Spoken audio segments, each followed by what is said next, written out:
I want to talk to you older workers for a second about something that I know you know on one level is happening, but on other levels you deny how it's going to affect you and it winds up costing you your career. And that is the notion of change. Now I'll speak about my career using an example. When I started recruiting in the 1970s, like 1972, the hot technology was COBOL. Yeah, I know. So, ultimately, what happens is things change, and different technologies became the hot technology, and they changed, and new things replaced them. And this isn't about the hot technology and what's hot in the market, but it's about the need to adapt. I remember when COBOL was becoming passe and people were starting to use mini computers, programming in languages that are completely irrelevant now. And there were recruiters who were saying, but there are no COBOL jobs. I've got these great COBOL people. And they didn't adapt.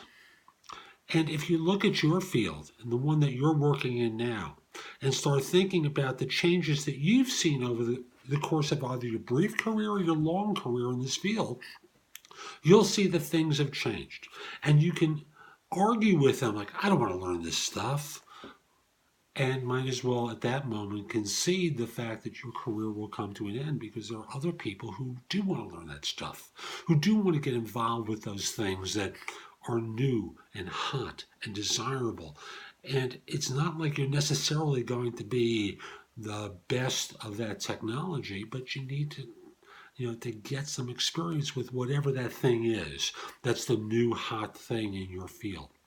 You need to keep attending conferences. You need to keep paying attention, reading the trades, understanding what's changing and what's adapting, and change and adapt with them.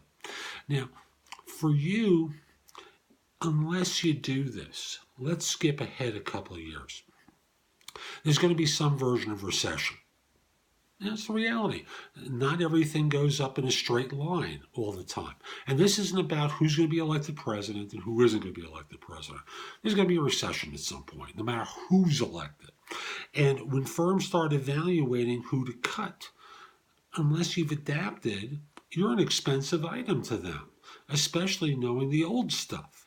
So you got to learn new. You always have to stay current. You always have to adapt, or otherwise, I'm going to start calling it Dino for the dinosaur. You're going to wind up being a dinosaur, a legacy individual, an old timer, one that they tell stories about and jokes about at the office, about the person who missed the opportunity to be on the cutting edge, who missed out and made the decision that cost them their career. There are so many instances that I've seen of people who've made this mistake, who hang on for dear life. And the truth is, if you learn the new stuff, even if they do cut you, because there's no guarantee that they won't, you can wind up finding another position or contract work during the down times because you know the new stuff and you have experience with the new stuff. So stay up to date with your field. Make sure you're current. And if there's so many things that it's hard to stay current with it, do your best. But don't get stuck in the mindset that says, something else, and you start whining about it. No one likes a whiner, no matter what the subject is. Don't be the office complainer.